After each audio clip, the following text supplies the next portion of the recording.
Hello everyone, I am Shalini Sharma in front of you. और आज मैं एक नई टॉपिक के साथ आई हूँ, आपका composition of money market. Last class के अंदर हमने बहुत अच्छी तरह से मनी मार्केट के अंदर स्टडी की थी, और अब स्टडी मनी मार्केट का कंपोजिशन कैसे होगा उसके बारे में डिस्कस करेंगे।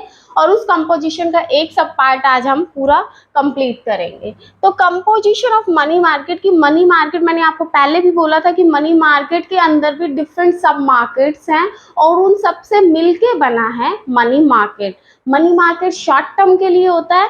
तो यस, मनी मार्केट के कंपोजिशन में हमारे 4 टाइप्स के हैं: call money market, commercial bills market, acceptance market and treasury bill market. तो अब ये क्या होते हैं, ये मैं आपको वन बाय वन हम सारा स्टडी करेंगे। तो firstly we have to know what is call money market. तो बच्चे, कॉल नाम से ही पता चल रहा है कॉल क्या होगी, एक शॉर्ट टर्म के लिए होगी। और वैसे भी ये मनी मार्केट का ही सब मार्केट है, तो ऑब्वियसली जो कॉल मनी मार्केट है वो भी एक शॉर्ट पीरियड के लिए होगा। वो शॉर्ट पीरियड जो है वो 1 to 14 डेज के लिए होता है।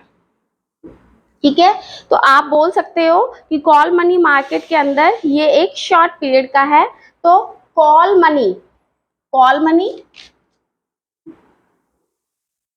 जो है वो ओवरनाइट और नोटिस मनी जो है वो 14 डेज के लिए होती है। तो आप इस तरह से बोल सकते हो कि कॉल मनी जो है वो शॉर्ट पीरियड के लिए होती है, 1 to 14 डेज के लिए होती है। नेक्स्ट वन है इसके अंदर कि ये कॉल मनी मार्केट जो है वो क्विकली बोरो करी जा सकती है। जैसे कमर्शियल बैंक है, उनको कोई नीड पड़ गई है, या उनकी स्टैट्यूटरी लिक्विडिटी रेशियो जो है वो अभी प्रॉपर नहीं है, जो कि आरबीआई ने फाइनल कर रखी है। तो उस चीज़ों के लिए अपनी स्टैट्यूटरी लिक्विडिटी रेशो को बनाए रखने के लिए भी कई बार कमर्शियल बैंक्स या अदर अभी और पार्टिसिपेंट्स हैं, कौन कौन से हैं मैं एक एग्जांपल के साथ दे रही हूँ आपको, कि अपनी लिक्विडिटी रेशो को बनाए रखने के लिए कमर्शियल बैंक्स भी कॉल मनी को इशू कर देते हैं। आगे बात समझ कि कॉल मनी मार्केट के अंदर क्या होता है। इसका एक पॉइंट आप लिख लीजिए कि ये हाईली लिक्विड है, कि इसको बहुत जल्दी हम कैश के अंदर कन्वर्ट कर सकते हैं। Yes, this is highly liquidity. तो हाई लिक्विडिटी है, और इसके अंदर नो बोरोवर्स, बोरोवर्स की हमें नीड नहीं है। तो आप लिख लो कि इसके अंदर बोरोवर्स की जरूरत हमें नहीं, सॉरी, नो ब्रोकर्स, बोरोवर्स नहीं, ब्रोकर्स, ब्रोकर्स की नीड नहीं होती है। ठीक है, तो नो ब्रोकर्स लिख सकते हो। नेक्स्ट वन है कि इसके अंदर कोई भी नो कोलैटरल सिक्योरिटीज, कि आपको कुछ भी गिरवी रखने की जरूरत नहीं है। आपको विदाउट कोलैटरल सिक्योरिटी के आप ये कॉल मनी को लैंडिंग और बोरोइंग कर सकते हो। आ गई बात समझ कि कॉल मनी क्या है। नेक्स्ट वन है, ये एक डिस्काउंटिंग मार्केट है, सबसे बड़ा है कि ये एक डिस्काउंटिंग मार्केट है। अब क्विकली बोरो भी हो सकता है, और कई बार क्या होता है कि बैंक्स के पास बहुत ज़्यादा सरप्लस फंड्स पड़े हैं, तो वो सरप्लस फंड्स को भी आगे लैंड कर सकते हैं, या सरप्लस फंड्स को शॉर्ट टर्म के लिए अगर आपका लैंडिंग पर्पस है तो वो कॉल मनी के अंदर इशू हो सकता है। तो सरप्लस फंड्स को वो कॉल मनी में भी इन्वेस्ट कर सकते हैं। क्लियर हो गया आपको ये सब पॉइंट्स कि किस तरह से जो कॉल मनी मार्केट है वो वर्क करता है। ड्यूरेशन भी मैंने आपको बता दी है, और इनके फीचर्स क्या है कि हाईली लिक्विड है, कोई बोरोवर्स की जरूरत नहीं है, कोई भी कोलेक्ट्रल सिक्योरिटीज नहीं है। ये 1 से 14 डेज के लिए शॉर्ट पीरियड के लिए होता है। क्विकली हम इसको क्विकली बोरो कर सकते हैं, और अगर फंड्स आपके पास हाईली सरप्लस फंड्स हैं तो उनको भी इन्वेस्ट कर सकते हैं। ये तो थी आपकी ब्रीफ के अंदर, शॉर्ट में मैंने आपको कॉल मनी के बारे में डिस्कस किया है। ये साथ ही साथ रीपे हो सकता है ऑन डिमांड, आप ये पॉइंट भी लिख लीजिएगा। रीपे ऑन डिमांड की जब भी ज़रूरत है तो डिमांड पे भी इसकी रीपेमेंट हो सकती है, चाहे वो बोरोइंग में हो या लैंडिंग पर्पस के लिए हो। ठीक है, और कमर्शियल बैंक्स अपने स्टैट्यूटरी लिक्विडिटी रेशो को, स्टैट्यूटरी लिक्विडिटी रिक्वायरमेंट्स को बनाए रखने के लिए भी कॉल मनी का यूज करते हैं।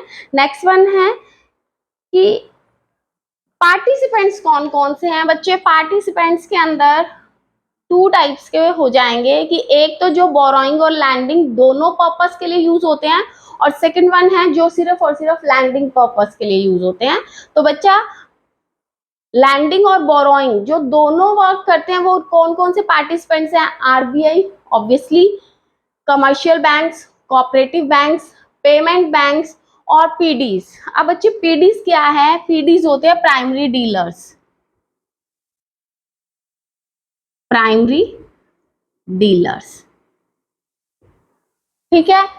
नेक्स्ट वन है ओनली लैंडिंग पर्पस के लिए। तो ओनली लैंडिंग वर्क जो है वो ये दोनों क्या कर रहे थे? बोरोइंग और लैंडिंग दोनों काम कर रहे थे, जबकि पार्टिसिपेंट्स इधर क्या होगा? ओनली लैंडिंग वर्क होगा। तो ओनली लैंडिंग में एलआईसी, यूटीआई, आईडीबीआई, नाबार्ड और एमएफ म्यूचुअल फंड्स, वो सारे के सारे आपका लैंडिंग वर्क भी करते हैं। तो पार्टिसिपेंट्स में समझ आ गया कि लैंडिंग और बोरोइंग में ये पार्टिसिपेंट्स हैं, और सिर्फ लैंडिंग पर्पस के लिए है तो अपने ये पार्टिसिपेंट्स होंगे। नेक्स्ट वन है डीएफएचआई। डीएफएचआई क्या होता है? Discount and finance house of India, discount and finance house of India.